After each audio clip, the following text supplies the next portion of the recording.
pessoal. Nós estamos aqui dentro do podcast do Hospital Universitário. No episódio de hoje, nós vamos falar sobre os direitos e cuidados da paciente diagnosticada com câncer de mama. Convido vocês a assistir e a divulgar o nosso podcast. Os nossos canais oficiais são HUEL com você no Spotify. O nosso @ no Instagram é HUELoficial. E no YouTube, nós estamos no Hospital Universitário da UEL. Nós, dando sequência ao encaminhamento nesses nossos programas, nesse dia, nós vamos falar especificamente a respeito dos direitos e cuidados dessa paciente que foi diagnosticada. E para o episódio que nós vamos dar início hoje, nós estamos com 2 profissionais do Hospital Universitário, muito capacitadas. Meninas, sejam bem-vindas. Nós estamos aqui com a nossa assistente social, Argélia, chefe da divisão de serviço social, funcionária da casa há 35 anos, certo, Argélia? Certo. E a Ana Paula, que também é funcionária do Hospital Universitário, profissional capacitada há 17 anos no Hospital Universitário. E elas têm um mini currículo muito bonito e brilhante, né? Argélia, doutora Argélia, certo? Certo. Possui mestrado e doutorado em Serviço Social e Política Social na UEL. Tem uma larga experiência em Serviço Social Hospitalar. E está à frente da divisão de serviço social do hospital nessa gestão, certo? E a Ana Paula também, como eu já disse, 17 anos de Hospital Universitário, formada também pela UEL em 94 e atua no hospital desde 2006. Doutoranda, é isso? Está estudando, doutoranda do Programa de Saúde Coletiva da UCCS e é preceptora da residência. Meninas, sejam muito bem-vindas. A gente está aqui para fazer esse bate-papo. Quero dizer para vocês que a gente vem numa sequência de programas, né? E vai haver outros programas, mas eu acho que enfatizando o Outubro Rosa e enfatizando essa questão tão nossa da mulher, acho importante a gente ter aqui também 2 profissionais mulheres que têm essa sensibilidade e esse olhar, mas para que a gente pudesse hoje falar, olha, essa mulher, ela tem... Primeira coisa que a gente fala quando estamos falando do câncer de mama é a gente pensar na prevenção. O que eu posso fazer para não ter? E aí tem programas que eu até convido vocês, nós já temos programas que vão falar sobre isso. Mas aí, quando essa mulher é diagnosticada, e aí, né, todo o turbilhão de emoções que ela... acontece na vida dela, que daí a Ana Paula vai poder falar um pouco melhor para a gente, mas essa mulher também vai ter direitos, que muitas vezes ela não sabe. Então, era sobre isso que eu queria conversar um pouco com vocês, para a gente informar, pensando que esse canal ele tem esse bate-papo informativo e educativo. Então, o que essa mulher pode fazer? Onde que ela pode procurar o direito?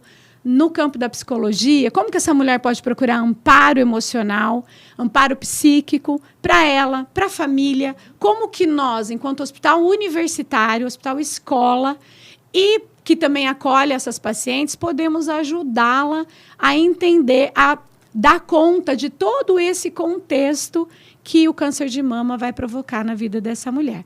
Sejam bem-vindas. Argélia, você quer falar um oi primeiro para a gente? Bom dia, quero agradecer a oportunidade.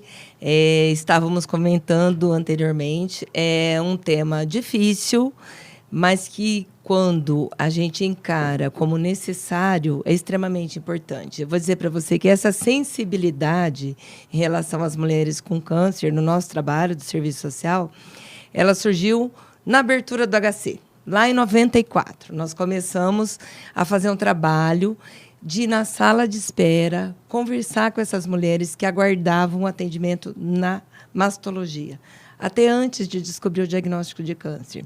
Então, a gente ia lá, se apresentava enquanto assistente social e falava do câncer. Olha, nós estamos aqui para falar, sabemos que as pessoas aqui têm vários diagnósticos, dentre eles o câncer. Naquele momento, a gente nem falava diretamente que era só câncer, porque havia muito preconceito, muito estigma. E até hoje ainda existe. E quando a gente se apresenta, a gente diz, olha, muitas pessoas não falam de câncer, nem a palavra câncer se refere como uma doença ruim. Vocês podem se reportar lá antigamente, os nossos avós, na família fulana tem uma doença ruim. Porque não tinha prognóstico bom realmente. As pessoas descobriam o câncer e faleciam. Então, hoje, com o avanço da medicina, né, no episódio que foi largamente discutido, inclusive, sobre os avanços que tem, os tratamentos, existe um prognóstico muito melhor. Então, descobrir, ter acesso ao direito é extremamente importante, porque as pessoas possam buscar acessar, e a informação é o caminho. Então, para além disso, o acolhimento era extremamente importante, porque elas estavam ali com as famílias acompanhando. Então, falar do câncer, tirar esse preconceito, era uma grande tarefa que a gente tem até hoje. Então, esse trabalho perdura até hoje. Tem na sala de espera lá no HC e nós temos aqui na quimioterapia também. Toda semana, a assistente social vai, se apresenta, enquanto a pessoa aguarda a medicação na quimioterapia, a gente se apresenta, bom dia, sou Argélia, assistente social, nós podemos fazer um bate-papo com vocês sobre os direitos das pessoas com câncer. Quando você vê que as pessoas já ficam meio desconfortáveis, nós vamos falar câncer abertamente, porque hoje melhorou muito o prognóstico, as pessoas têm muitos direitos e desconhecem. Tudo bem, vocês topam essa proposta? E, às vezes, o paciente está lá dormindo, a paciente está quietinha, aí ela abre o olho e começa a ficar atenta, interage. A gente consegue abrir um diálogo e falar abertamente do câncer e abrir para discutir sobre os direitos. É muito bacana. Eu fico encantada com esse trabalho. Então, acho que isso que você colocou sobre o prognóstico é uma coisa importante, porque até um tempo atrás, a gente falava em câncer, era uma sentença de morte. Sim. Então, a pessoa ficava travada nisso. O máximo que ela ia pensar, assim, a família ia pensar, bom, posso pensar numa aposentadoria, né? Então, como que vai? Então, diante disso que você colocou, que abre-se esse diálogo, vamos pensar assim, nós estamos indo lá na casa dessa paciente hoje. Então, se a gente estivesse conversando com ela aqui, o que você iria dizer para ela? Então, quais são os direitos que essa paciente poderia ter acesso a partir do diagnóstico? Então, ali na sala de espera, nós falamos dos direitos mais acessados, os gerais, que é auxílio-doença, que hoje o termo é auxílio por incapacidade temporária, porque doença, praticamente todos nós temos uma doença de base. Sim. Só que essa doença não incapacita para o trabalho. Então, quando você tem uma incapacidade temporária para o trabalho e todos os benefícios, eles entram por aí. Então, nos primeiros 15 dias, quando a pessoa é empregada, por exemplo, é a empresa que vai pagar. A partir do 16º dia, ela vai entrar com o INSS. Não é uma tarefa fácil para a usuária, sobretudo do hospital universitário. Então, a gente ajuda a acessar meu INSS, a fazer a senha, a buscar pelo aplicativo, agendamento pelo 135. Como que ela pode fazer? Então, para além dessa conversa inicial, esse atendimento vai ter vários desdobramentos. Então, uma conversa inicial. E a sensibilidade da nossa equipe é extremamente importante. Então, nós trabalhamos a equipe multidisciplinar. Temos a Ana Paula aqui da psicologia, a gente tem um médico, a fisioterapia. Então, o atestado médico é extremamente importante, que ele coloca. Então, a equipe sensível vai fazer um atestado que vai favorecer que ela tenha acesso. E aí, por diante, a gente acompanha essa mulher. Por exemplo, esse é o auxílio-doença, o antigo auxílio-doença, auxílio por incapacidade temporária. Bem, como que ela faz para aposentar? Essa aposentadoria, via de regra, é em torno de 2 anos depois. Quem vai definir se ela vai aposentar ou não é o perito do INSS, porque ela vai ter várias perícias. Só que é extremamente importante um atestado dizendo da incapacidade. Por exemplo, uma mulher que teve câncer de mama, que fez uma mastectomia, que ficou com uma sequela, fez a retirada da mama, ela tem uma limitação, provavelmente ela tem indicação de uma aposentadoria. Se o médico fizer um relatório bem completo, vai favorecer essa mulher a conseguir essa aposentadoria. Entende? Então, é o caminho que a gente vai seguir e vai acompanhar. Aí, numa situação mais complicada, vamos dizer que ela teve um prognóstico mais reservado, mais difícil, ela ficou mais debilitada. Ela precisa de um cuidado de alguém para ajudá-la no banho, por exemplo. Ela tem direito a 25% de acréscimo na aposentadoria por invalidez. A grande maioria desconhece esse direito. Então, na semana passada, a gente fazendo uma sala de espera, uma das pessoas falou, gente, eu não sabia disso, foi a partir daqui que eu fui buscar o ano passado, eu consegui. Então, vocês podem conseguir uma pessoa que estava, naquele momento, fazendo químio, fragilizada, precisava do auxílio do familiar. E aí tem um relatório específico que o médico fazer, tem que agendar pelo meu INSS.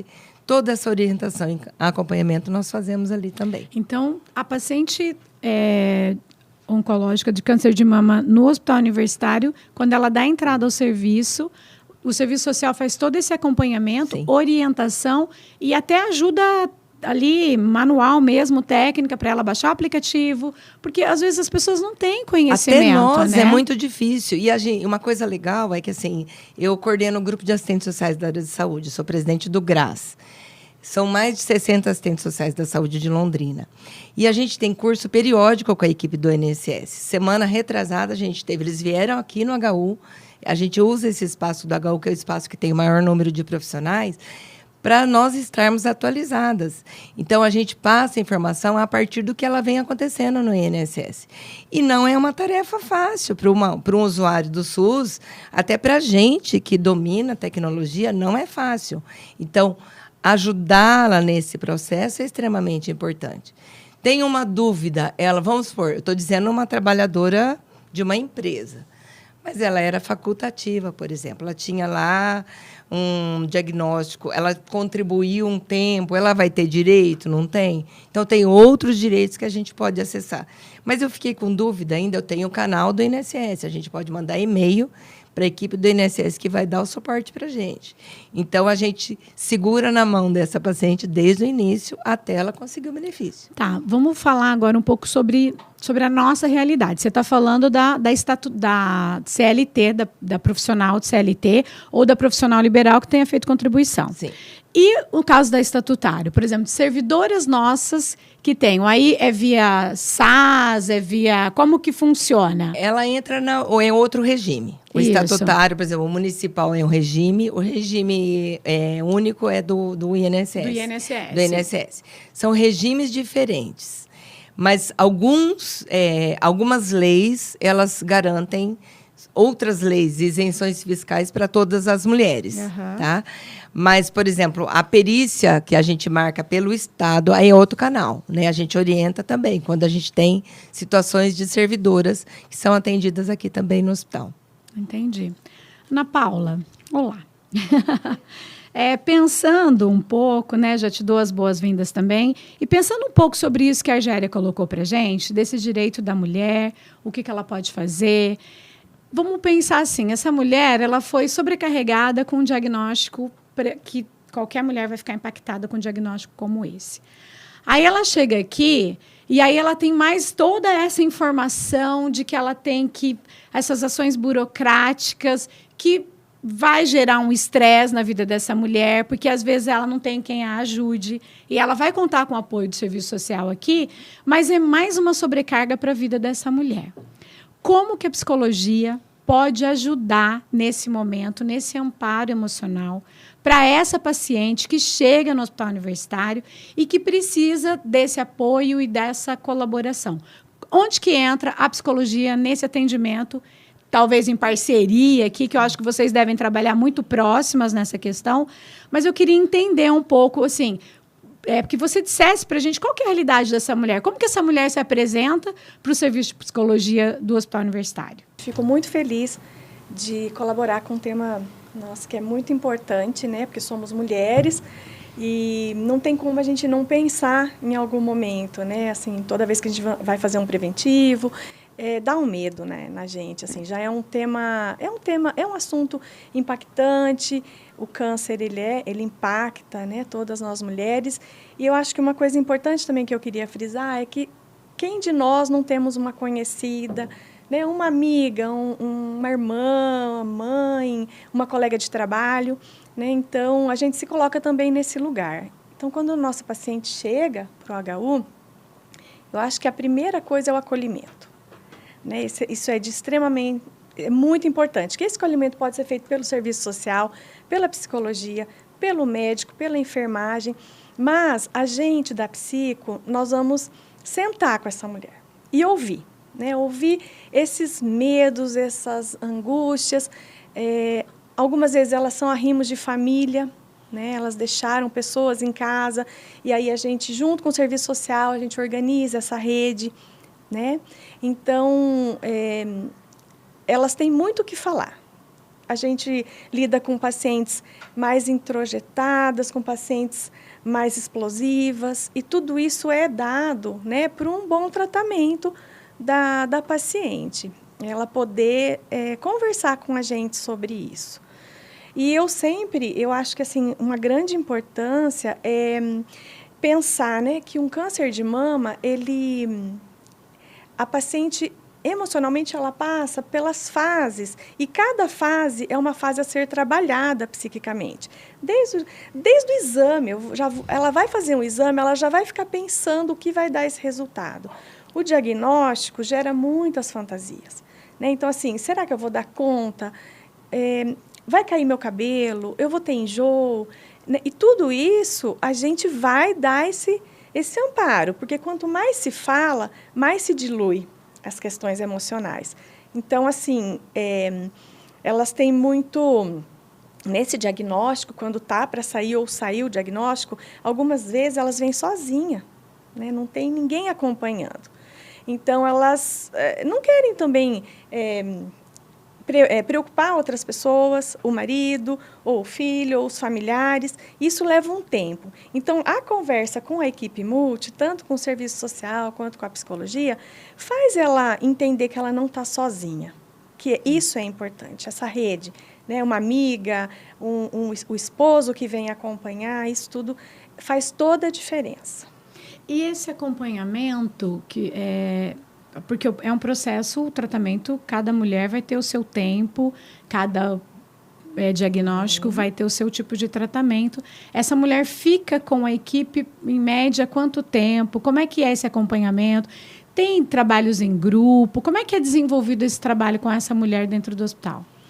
Então, ela tem essa sala de espera, que a Argélia falou, né? Que a psicologia também pode atuar aí nessa escuta ou em trabalhos em grupos, que são importantes, a partir do que essa paciente traz, porque a gente também não pode invadir muito. O que eu gosto de trabalhar com as pacientes são planos de ações, diários ou semanais, ou mensais, depende da paciente, porque tem que partir do que ela quer, não é? Sim. Porque a gente fala assim, uma coisa muito infeliz que a gente ouve, né?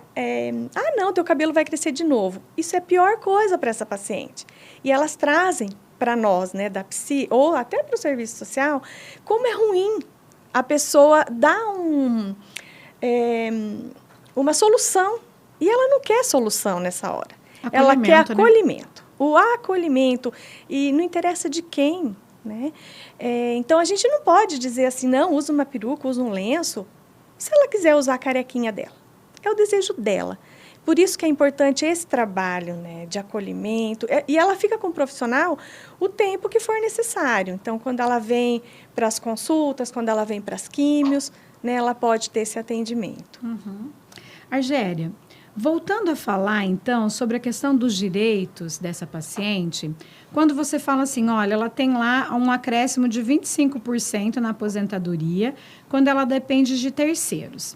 Aí, eu queria entender com você, quem são esses terceiros que dariam direito dessa mulher solicitar? Marido, filho, sogra, cunhado? Não importa. Como que é isso? Não importa. Se no atestado médico assistente daqui, e vai ser constatado por perícia, porque ela vai numa perícia no INSS, agendado uma perícia, ele declarar num atestado que ela depende da ajuda de terceiros, pode ser um cuidador, pode ser uma vizinha, pode ser o marido, porque o acréscimo é para ela, vem no benefício dela, entendeu? Na aposentadoria dela. Então, vamos supor, uma pessoa com deficiência, se ele é aposentado por invalidez, ele vai ter esse acréscimo de 25%. Né? Na mastectomizada também. Se ela tiver uma limitação para tomar banho, para o cuidado diário, para preparar um alimento, ela também vai ter esse acréscimo. E, para além disso, tem um outro benefício que eu não citei, que eu acho que é importante, Daiane, que é o benefício LOAS, o amparo assistencial, que é para a pessoa de baixa renda, que ele é concedido pela assistência social, tá? Mas ele passa pelo INSS. É a pessoa que tem baixa renda, que não contribui com a Previdência, que também é importante.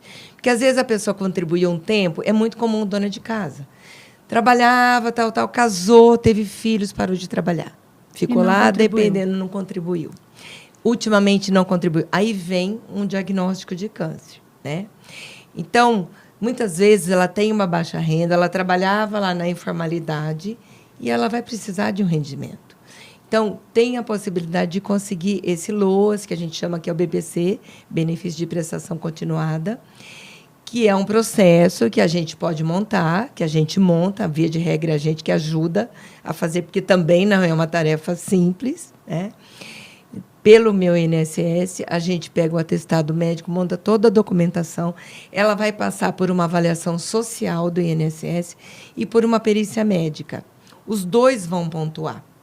Então, assim, nós do Serviço Social, a gente faz um relatório social das condições sociais dela, da habitabilidade, se ela tem dificuldade, por exemplo, de deambulação, uma dificuldade que afetou a vida dela, a doença impactou, na sociabilidade dela em relação à vida social, lá na comunidade que ela vive, se ela não consegue mais ir na igreja.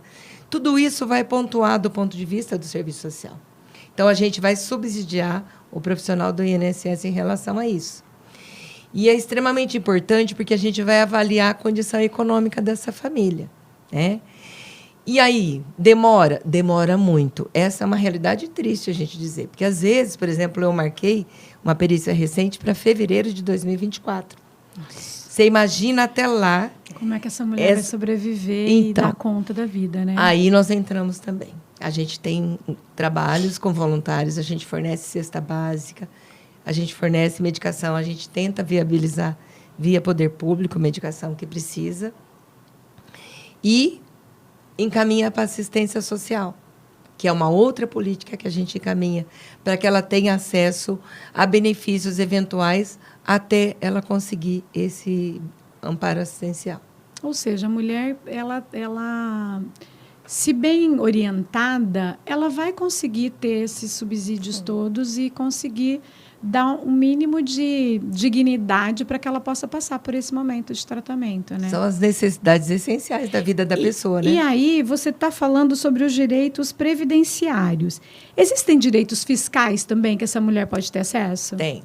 Tem isenção fiscal. Por exemplo, aquisição de carro com desconto, né? Para as pessoas com deficiência em geral e as mulheres, por exemplo, que são mastectomizadas, que fica com dor ou que tiram quadrante, que fica com limitação, elas entram também nesse critério.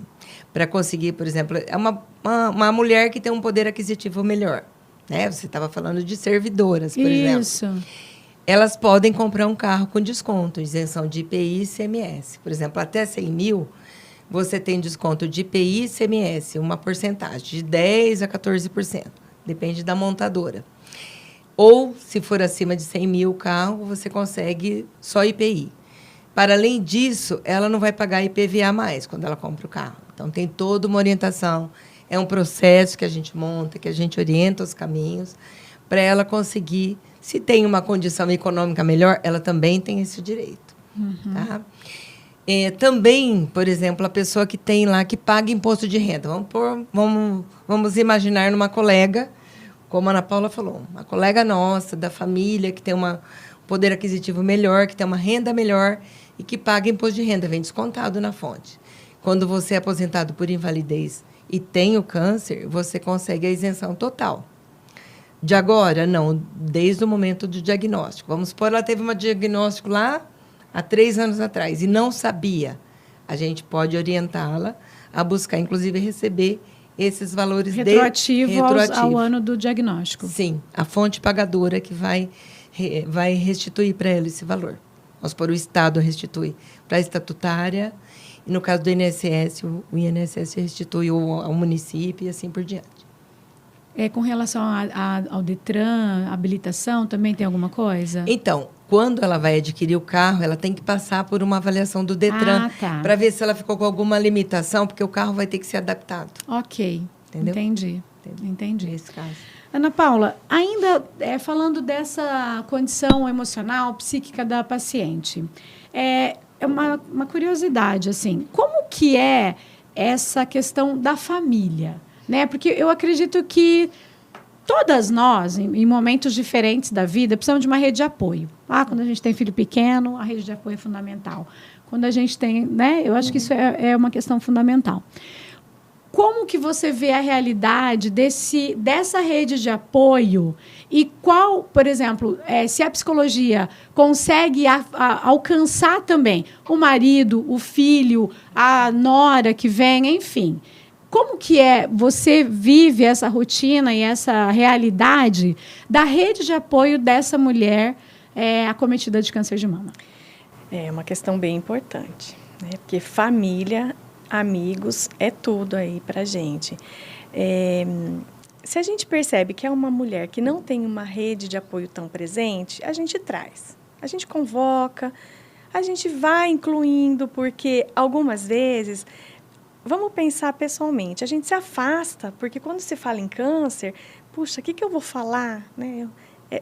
Para amigas, né? Para uma irmã, como que a gente trata isso? Porque a gente tem um vínculo muito forte com os nossos conhecidos. Então, a gente meio que se afasta. Então, é comum o marido se afastar, as irmãs dessa paciente se afastar. A gente percebe muito isso, porque é difícil lidar, né, com esse impacto. Então, assim, a gente percebe, a gente já conversa com essa paciente, a paciente já está dando alguns dados, e a gente fala, olha, podemos chamar seu marido? Quem que você quer que a gente chame aqui para a gente fazer um bate-papo juntos? Então, a gente convoca e começa por aí, tá? Algumas vezes ela quer uma amiga, então a gente vai tentando fazer isso. Por que eu digo? Porque, assim, a família tem que deixar ela falar das questões dela. E falar. De novo, a gente volta. O básico é o acolhimento. Eu não preciso dar dicas, eu não preciso dar resultados, mas eu preciso acolher. Então, o esposo cozinhar, né? A gente já teve um podcast que a Nutri falou, elas não querem cozinhar, porque tem enjoo, não quer comer. Então, assim, são cuidados que a gente aqui, enquanto equipe, pode orientar a família. O filho, né, sentar um pouquinho com a mãe e vir também para essa situação, porque algumas vezes eles não são incluídos na rotina. E é uma rotina que tem que ser incluída. Vai mudar a vida dessa família, pelo menos nesse período de tratamento. Acho que muda para sempre. Porque mesmo a pessoa que tem a cura, né, e, enfim, todos os processos, a gente não vai voltar a ser o mesmo, né? Nem a família, nem a paciente. Então, se adequar a esse novo momento familiar e trazer para a realidade, assim, olha, precisamos colocar esta pauta na mesa. Isso. E as questões, colocando essa pauta na mesa, vai gerar ansiedade, vai gerar medo, fantasia, angústia.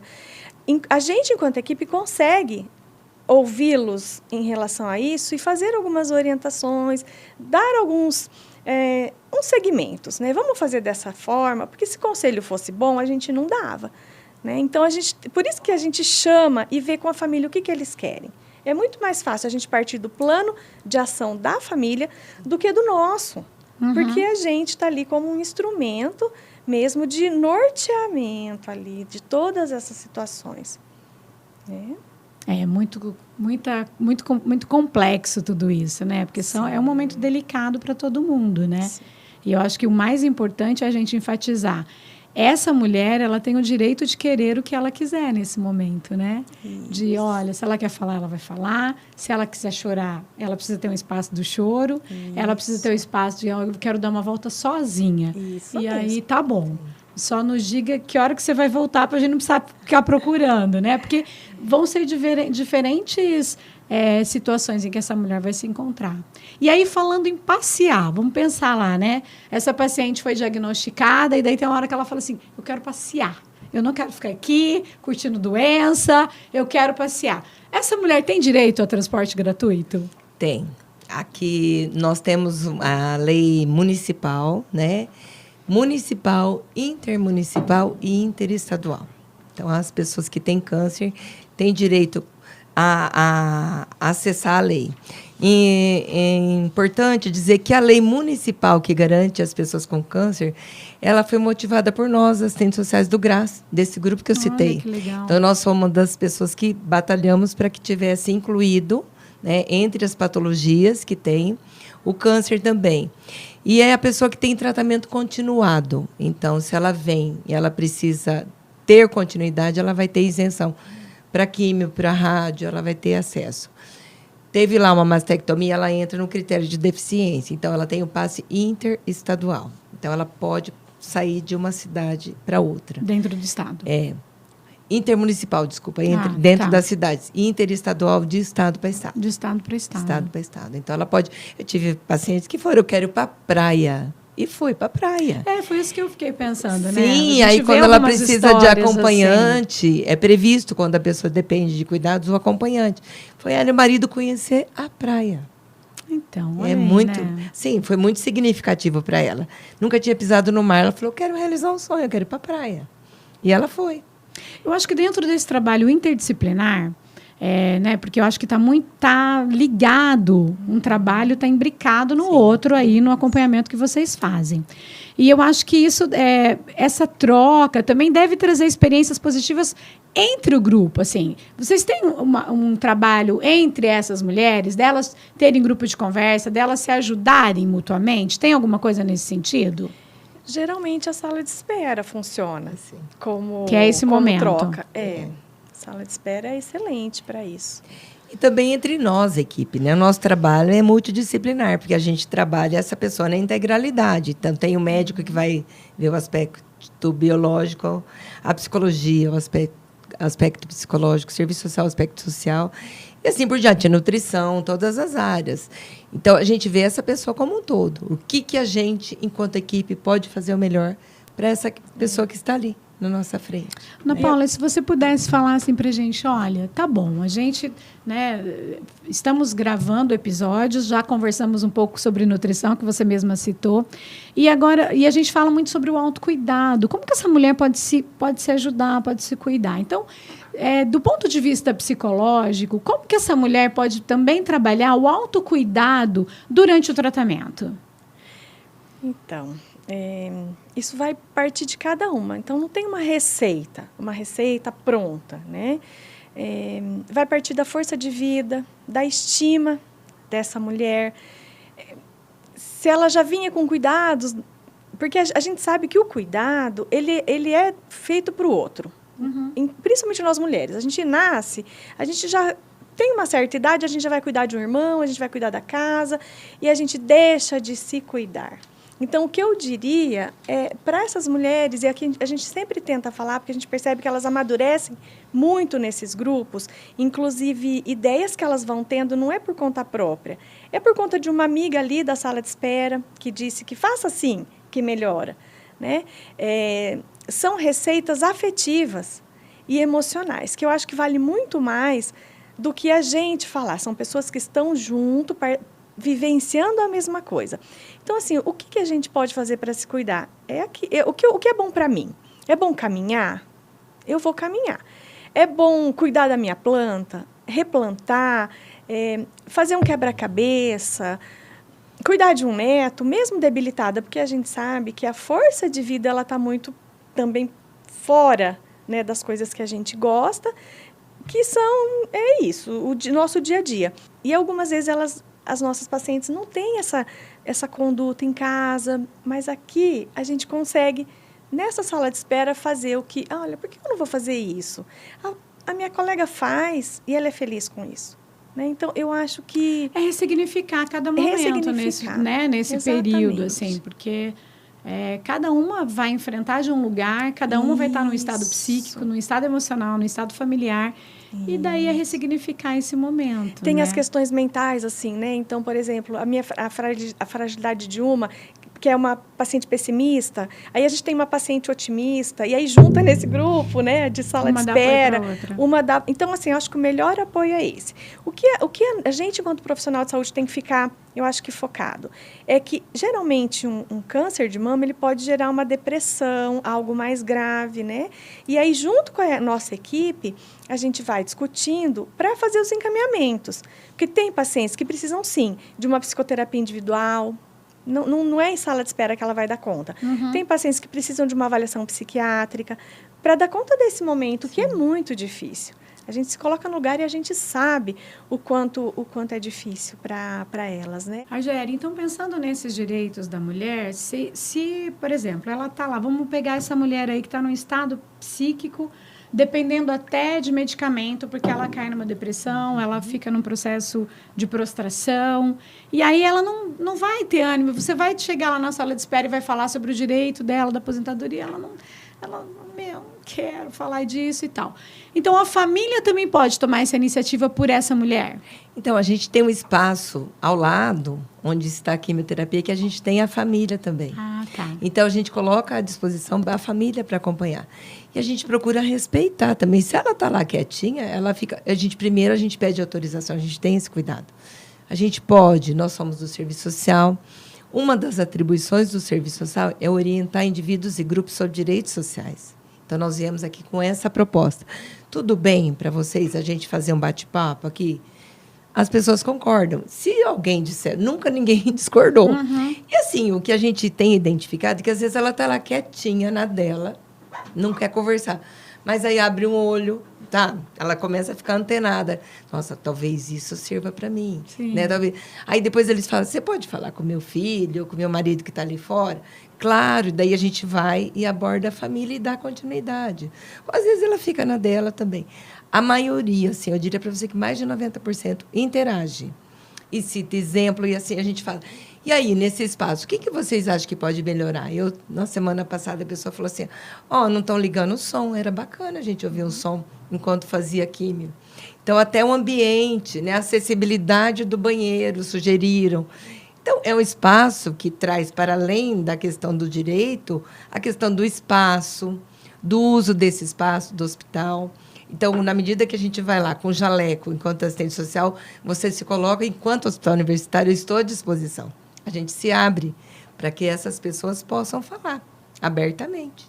Eu acho que, de uma maneira geral, eu acho que deve ter experiências muito enriquecedoras que vocês vivem, né? Assim, não sei se tem algum relato que vocês poderiam trocar com a gente, assim, olha, tivemos algo positivo nesse sentido, né? Ou do cotidiano mesmo, assim, Ana Paula, você poderia colocar alguma coisa para a gente? Tem vários. A gente se pega, assim, com muitas coisas positivas, né? E que nos deixam muito felizes. Mas um dos casos que eu atendi de uma mãe internada, posso trazer, né? Um exemplo, assim, de atendimento. Ela queria muito ver os filhos. E aí, a gente, a enfermagem, com todo carinho, pôs ela na cadeira de rodas, eu chamei o esposo, trouxe as crianças, e a gente ali no saguão fizemos uma reunião, uma visita, e foi muito bom para a paciente, porque isso, inclusive, dá força para ela até continuar né, com o tratamento naquele momento difícil, que reitera esses vínculos Fortalece, emocionais. Né? E você, Argélia, o que você tem de bom para contar para a gente aí? Nossa, são inúmeros. Bom, 35 anos de experiência, né? Eu vou ficar até tarde aqui. Mas, recentemente, teve uma situação bem interessante. É uma pessoa que era manicure, estava internada aqui no hospital, tinha feito uma mastectomia e pagava o MEI, né, o INSS certinho, e não queria dar entrada no auxílio-doença, auxílio por incapacidade. E a irmã estava acompanhando e falou assim, eu falei para ela, eu já te dei o prazo, porque tem até 30 dias para dar entrada, senão depois perde a data de início, daí não é desde a data do diagnóstico. E aí eu falei, não, vamos dar entrada, vamos trabalhar. Então, assim, a irmã falou, eu vou lá na assistente social e nós vamos fazer isso hoje, tudo bem? Então, alguém da família teve que tomar iniciativa, porque era importante, porque ia impactar na condição financeira dela, né? Mas aí tinha uma questão dela não aceitar a doença. Uma resistência pela doença. Daí o acompanhamento da psicologia no sentido de ela lidar com esse sofrimento, porque não é fácil, né? Você se deparar com uma doença grave, uma doença onde ela estava hospitalizada, não foi fácil. E essa rede de apoio foi extremamente importante. Então, cada dia a gente vai vendo o quanto que é importante você estar presente na vida das pessoas, né? E fazer um trabalho nesse sentido. Né? Acho que é fundamental essa questão dos laços, né? Sim. Acho que em qualquer fase da vida, mas no momento de uma doença grave, os laços que a gente tem... E eu acho que assim, o que fica das conversas que a gente vem tendo é que nem sempre esse laço é familiar. Pode ser uma amiga, né? Pode ser uma comadre, pode ser alguém que venha somar com essa mulher nesse momento, né? E, às vezes, essa paciente nem tem muita estrutura familiar, né? Isso. E acaba projetando muito na equipe também. Faz um vínculo muito grande com os profissionais. É isso que eu ia falar. E que isso ajuda bastante. Né? Ela tem esse profissional como aliado dela, ajuda muito no tratamento. Criar esse vínculo, né? Sim. E algumas vezes elas despertam aqui com os nossos atendimentos. Que elas não iriam fazer isso antes, fora daqui. E assim, por exemplo, se você for pensar, não falei aí, mas tem um benefício previdenciário que é a pensão por morte, né? Ninguém gosta de falar, mas às vezes quando você se depara com essa mulher que sabe, hoje, felizmente, é infinitamente menor o número de mulheres que morrem por câncer de mama, mas às vezes quando tem um diagnóstico tardio, pode acontecer. Então ela fala, eu quero saber sobre como que eu vou deixar amparado meus filhos, meu marido. Então, ela tem toda essa preocupação, como vai ficar. E qualquer uma de nós teria, acho que a família. Então, quais são os documentos? Aí tem o nosso trabalho preventivo. Olha, você tem união estável, não tem, não é casada, que tipo de documento pode ser feito? Então, a gente vai orientar quais são os documentos que a família tem que reunir para, se acontecer a morte da pessoa, eles podem recorrer e ter esse direito garantido. E assim, daí essa demanda é da mulher, né? Ela vai, no momento dela, o que ela está pronta para dar conta, o que ela está pronta para ouvir. Acho que é isso. Isso, não adianta atropelar. É o momento, é a fase que ela se encontra. É aquilo que eu falei. Tem a fase do diagnóstico, a fase do tratamento, a fase pós-tratamento. E se a gente colocar tudo isso junto, vai dar mais ansiedade. Então, assim, por isso que é importante a equipe por trás. E uma equipe que ouça, que consiga escutar o que essa mulher está trazendo. Né? E valide as coisas dela. Essas emoções, essas dúvidas. E, às vezes, essa parte burocrática, ela é sofrida, mas é um jeito até de dar conta. E, às vezes, quando ela não dá conta, a gente traz a família. Sempre a gente traz a família. Né? A família faz parte. Então, assim... Como é que é para a família, como é que é a contribuição, como é que era a vida dela, como é que é as relações familiares, se tem alguém que não é bem resolvido, então vamos trabalhar junto. A gente vai identificando e trabalhando essas questões individualizadas. Não dá para a gente generalizar, porque nós somos seres diferentes. De bolo, né, nós somos diferentes, somos pessoas diferentes, com necessidades diferentes. Né? Demandas diferentes. Exatamente. Né? Meninas, olha, estou adorando esse nosso bate-papo, assim. Eu estou achando muito legal. Eu acho que para as mulheres que estão nos assistindo, então já fica a dica, se você tem uma amiga, se você tem um parente, se você tem uma conhecida, divulga, né, este podcast, porque são informações muito importantes que a gente não ouve falar no cotidiano. Então, quero reforçar. Segue a gente lá nas redes sociais, no HU Oficial. O HU é o oficial no YouTube e o HU com você no Spotify, né? Então, assim, não sei se vocês querem contribuir com mais alguma coisa que eu possa ter, sei lá, não sabendo, né, tecnicamente aí das funções, o que mais que vocês poderiam acrescentar, mas eu acho que daí a gente pode ir já para a nossa finalização. Desde já eu quero agradecer a oportunidade, eu aprendi muito com vocês hoje. Eu acho que é fundamental. Eu acho que quando a gente se abre para o diálogo e para conversar sobre isso, desmistifica, a gente vai perdendo o medo, o receio. Ai, meu Deus, vai falar sobre isso, vai atrair. Não, vai atrair conhecimento, vai atrair informação importante, que se não serve para mim, serve para alguém que eu conheço, alguém que vai poder participar. Então, desde já, muito obrigada. Foi uma aula muito legal que eu tive hoje com vocês e acredito que quem está acompanhando a gente também aprendeu bastante. Muito obrigada. Eu fico feliz em saber que no Hospital Universitário a gente tem esse acolhimento para o nosso paciente, esse carinho com que vocês tratam as nossas pacientes. Em nome da direção, eu quero agradecer, fico muito feliz. São tantas coisas que a gente não sabe tudo que acontece, né? Mesmo estando na direção.